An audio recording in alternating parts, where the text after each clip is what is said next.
RLP, BJP, Congress की B team सबके पाले मांडे में, पाले सामने है तो सामने ही रहेंगे।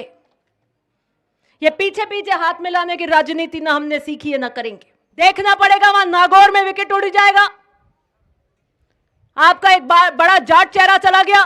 नागौर में पूर्व सांसद ज्योति जी मिर्धा ने बीजेपी ज्वाइन करी। भारी क्षति है किसान वर्ग को, और मैंने चुन्नी में गांठ बांध ली कि मैं मेरे पिता के पथ पर चलूंगी। कितनी भी मुसीबतें आ जाएं, कांटे शोले जो बिछाए फूल बिछाए, अब इसी पथ पर चलेंगे। आजकल तो मजा ही अलग हो रहा है ओसिया में। कह रहा हमारे को पुलिस ने रोक दिया, जाने नहीं दिया। कोई किधर, कोई किसी को पुलिस रोक रहा है, कोई कांग्रेस के कार्यक्रम में जाना चाहता है, कोई कहां जाना चाहता है, कोई समझ ही नहीं आ रही है। और हमने जो कलम से लिख दिया वो कट नहीं सकता। घर में की करे नहीं गबा गब, तो मैंने फोन कर दी जो ऐड यूं बाता करा। मेरे पिता जब 2008 में ओसिया से चुनाव लड़ रहे थे तो उन्होंने कहा था कि ओसिया की जनता का वोट अगर मुझे मिला, आपका विश्वास अगर मुझे मिला, तो मैं वादा करता हूं कि ओसिया की जनता के हिमालय का पानी पहनाऊंगा, अपनी बहनों जो किलोमीटर लेके जाती हैं उनके घड़े उतरवाऊंगा। मेरे पिता आपके वोट और विश्वास के मत से राजस्थान के विधानसभा की सीढ़ियां चढ़े, जल संसाधन मंत्री बने और अपने कलम से पहली जो दस्तखत और हस्ताक्षर किए वो ओसिया की 3 मीठा पानी लाने की परियोजनाओं के दस्तखत किए। 5 घेवड़ा तिवरी मथानिया, ये परियोजना तो शुरू भी हो गई थी। आपकी जो भेड़ हल्लाया की परियोजना थी उसकी प्रशासनिक स्वीकृति हो गई थी और उसकी वित्तीय कराकर टेंडर होने थे। हमारे घटना घट गई, राज बदल गया। 2013 से 18 बीजेपी का राज रहा और बीजेपी के राज के बदले की राजनीति से भेड़ हल्लाया परियोजना नहीं करवाई थी।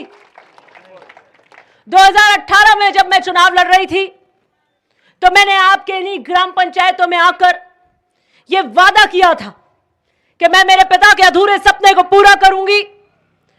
ओसिया की वो जो पंचायतें, वो गांव, वो ढाणी जो हिमालय के मीठे पानी से वंचित रह गई हैं, वहां पे हिमालय का मीठा पानी मेरे पिता के सपने को पूरा करने का काम करूंगी।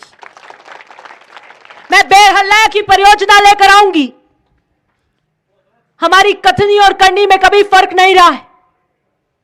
और आज हनुमान नगर की ग्राम पंचायत के एक मुस्त आशीर्वाद से आप वो देख रहे हैं, आपका शिलान्यास हमने बेड़हल्ला में आपके यहां पर किया था। उस होद पे जाके सैर करके आते हो नहीं आते हो आप लोग? वो जब पानी से लबालब भर जाएगा तब आप जहां तक नजर जाएगी आपको वो ऐसा लगेगा जैसे कोई महाद्वीप, कोई समुंदर यहां पर है। और सिर्फ ये ऐसा नहीं है कि पीली टंकी में वहां से पानी जाएगा और पाइपलाइन से आपके पानी आएगा। इस रिजर्वॉयर का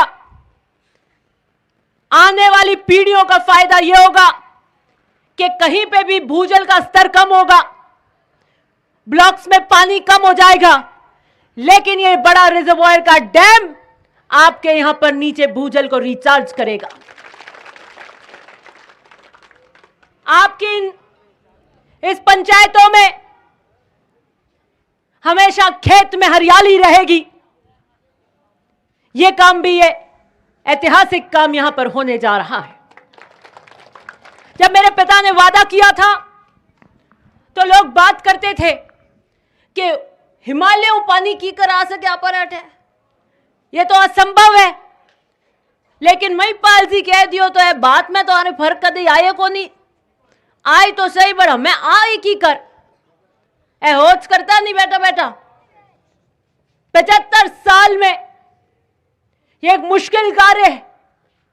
आज आप देख सकते हैं उस होदे का निर्माण हो रहा है, उस रोड से कोई जाता है कि कितना बड़ा काम मेरे पिता करना चाहते थे और आज हमने इस कार्यकाल में कराया। जनसंख्या बढ़ गई।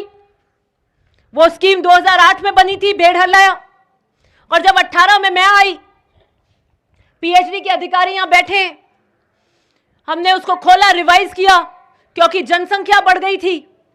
तो मैं उस वक्त 2 टंकी ले रखी थी और अधिकतम ऐसा ही होता है पीएचडी के अंदर, एक बहुत बड़ी क्षमता की टंकी बनाई जाती है उससे 2-3 ग्राम पंचायत 12-15 गांव पिलाते हैं, एक जगह ऊंचाई पे बनाते हैं।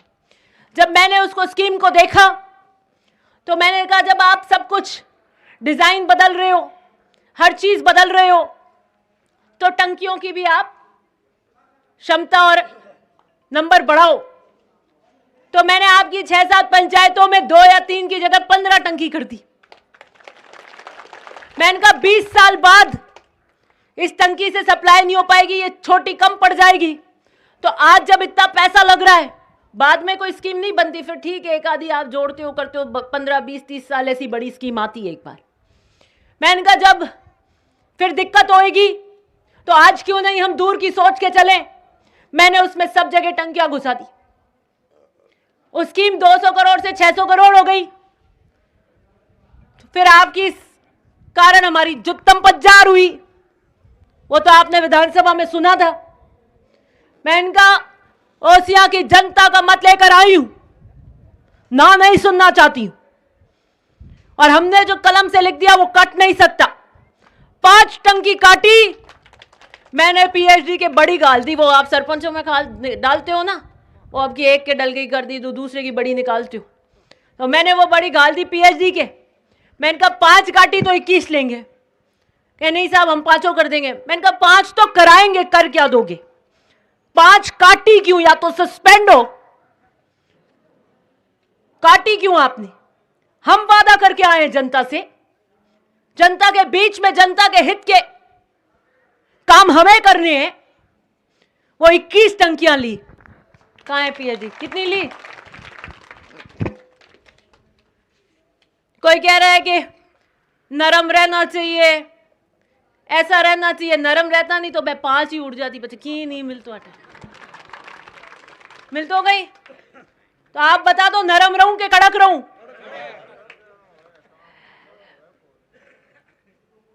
एक कहानी सुना देती हूं आपको, एक याद आ गया वाक्या।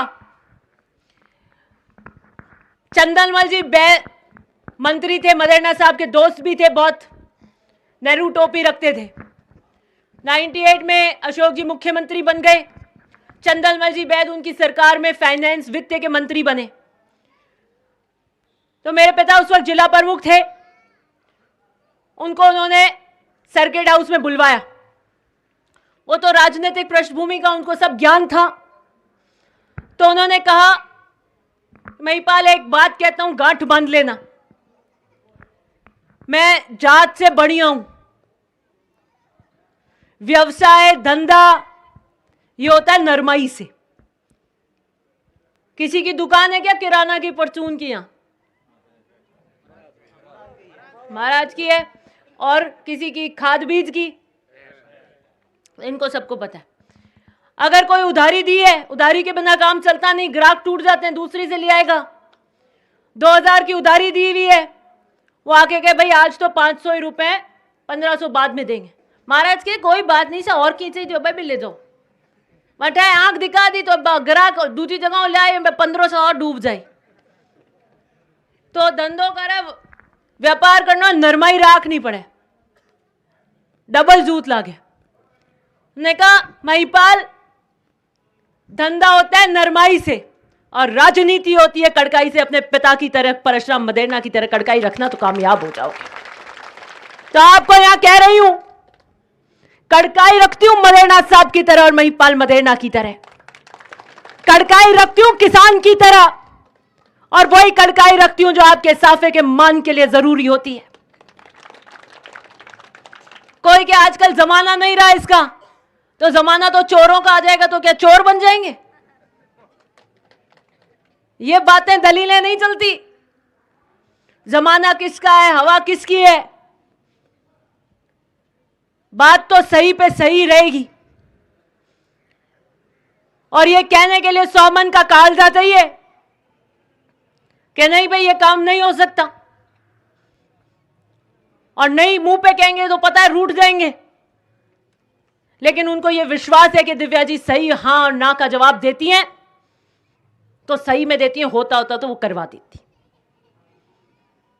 मीठी गोली नहीं देते, आ जाए जो हो जाए करा दे, वहां कल हो जाए पार हो जाए। जो वास्तु स्थिति है मैं सही पे बताती हूं। मेरे को विधानसभा में कई कहते हैं कि साहब मुंह पे मना मत किया करो, आजकल जमाना नहीं है। मैं इनका जीतना मुश्किल हो जाएगा। लोग कहेंगे साहब झूठो कर कर पकड़ क्या फाड़ दी। मुझे मेरे पिताजी ने कहा दिव्या सही बात मांड के कह देना, गुस्सा होके जाएंगे गेट से चले जाएंगे। वो एक बार का करेंगे गुस्सा, लेकिन कभी जाएंगे नहीं। और झूठ बोल दिया ना, उस दिन तो खुशी खुशी जाएंगे, लेकिन फिर बाद में कभी जुड़ेंगे नहीं। राजनीति पैठ से होती है, राजनीति विश्वास से होती है। उसके लिए जमानी पड़ती है, तपना पड़ता है। एक तो कूलर बंद कर दियो, तप रही है। तो मैंने कहा बेला ही तप, मैं ही तप, आते आते। अभी डावरा में जमघट कर रहे थे, देखा था। सारे के सारे स्टेज पे, मेरे जितने खिलाफ थे वो स्टेज पे, बीजेपी कांग्रेस सब बेली हो गई। कोई कह रहा हमारे को पुलिस ने रोक दिया, जाने नहीं दिया, कोई कुछ कोई कुछ। कबड्डी का पाला होता है, एक खिलाड़ी जाता है दूसरे के पाले में, वो दो की 6-7 टीम बना के रखते हैं कि घेर लेंगे, घेरा गाल देंगे। एक जाता है खिलाड़ी, तो कबड्डी के अंदर की तरह राजनीति की खिलाड़ी हूं, अकेले जाती हूं। आरएलपी, बीजेपी, कांग्रेस की बी टीम सबके पाले मांडे में घेरा डालने के लिए, और एक से नहीं पकड़वाती मैं, एक से नहीं पकड़वाती। आजकल तो मजा ही अलग हो रहा है ओसिया में। एक जाता है, वो सोचता है ये पहुंच गया, मैं नहीं पहुंचा, मेरी टिकट कट जाएगी, वो पहुंच जाता है। तीसरा जोधपुर में होता है, पता लगता है वो 2 पहुंच गए, तुम नहीं हो, वो 120 की गाड़ी दौड़ाता है, वो भी पहुंच जाता है। कोई खाना देता है, कोई जन्मदिन मनाता है, कोई सवामणी करता है, कोई घर का करता है, कोई दूसरा भोज करता है। एक ने गाल दिया तो दूसरे को करना जरूरी हो गया, भेड़ चाल हो गई। वो कह रहा है कि वो पहुंच जाए, मैं नहीं पहुंचूं। समझ ही नहीं आ रहा क्या हो रहा है। अरे टिकट जिसका आ जाए वो दौड़ लेना, ऐसे नहीं बोर्ड भेले होते हैं यूं जेब में। एक कहानी और सुनाती हूं आपको। आमंत्रण के अभाव में, किसी आमंत्रण के अभाव में किसी स्वाभिमानी मनुष्य के लिए जाना कोई श्रेष्ठकर क्रिया नहीं होती। शिव की पत्नी थी, अर्धांगिनी थी, सती, पार्वती से पहले। बाद में उन्होंने जन्म लिया, वो पार्वती के रूप में बनी। तो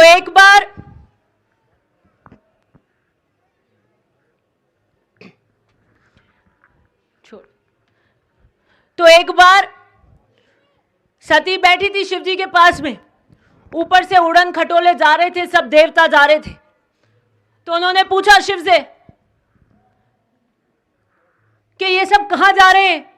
तो उनका देवी, आपके पिता दक्ष प्रजापति ने यज्ञ रखा है अपनी प्रतिष्ठा के लिए, वहां जा रहे हैं, कि आपको आमंत्रित नहीं किया। तो उन्होंने कहा नहीं, विष्णु की सभा में मेरी बैर हो गई थी, उसके बाद वो मुझसे ईर्ष्या बैर रख रहे हैं, इसलिए मुझे आमंत्रित नहीं किया। तो सती ने कहा कि मैं चली जाती हूं, मेरी बहनें आएंगी, सबसे मिलना हो जाएगा। तो भगवान शिव ने कहा कि आमंत्रण के अभाव में पिता के घर जाना भी उचित नहीं है देवी, किसी और दिन चले जाना, आज यज्ञ रखा है, उन्होंने सबको आमंत्रित किया, आपको आमंत्रित नहीं किया। उसने कहा मेरा तो घर है खुद का। तो जिद करी तो भगवान ने रोका नहीं। सती अपने घर गई, सारे देवता आए हुए थे लोक के, बहुत बड़ा यज्ञ चल रहा था, किसी ने कोई आदर सत्कार नहीं किया। तो उनको एहसास हुआ, फिर वो जहां यज्ञ का कुंड था वहां गई, वहां पे शिव का भाग नहीं था, बाकी सब देवताओं का था, विष्णु का सबका भाग लगा था, शिव का नहीं लगा था। तो उन्होंने कहा हे पितृदेव, आपने कैलाशपति का भाग क्यों नहीं लगाया यज्ञ में। तो उनके पिता दक्ष, जिनको प्रजापति की उपाधि थी, उन्होंने कहा कि तुम्हें किसने बुलाया?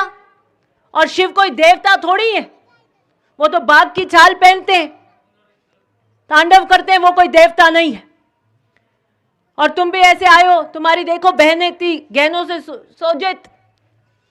तो सती को एहसास हुआ कि शिव सही कह रहे थे, बिना आमंत्रण नहीं आना चाहिए था।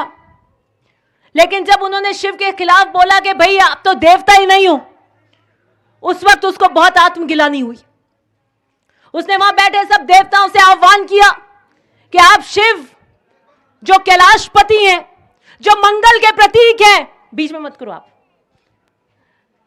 जो मंगल के प्रतीक हैं, जो क्षण में पूरी की पूरी सृष्टि को क्षण भंगुर कर सकते हैं, उसके बारे में आप सब अगर यहां बैठकर सुन रहे हैं तो सही नहीं।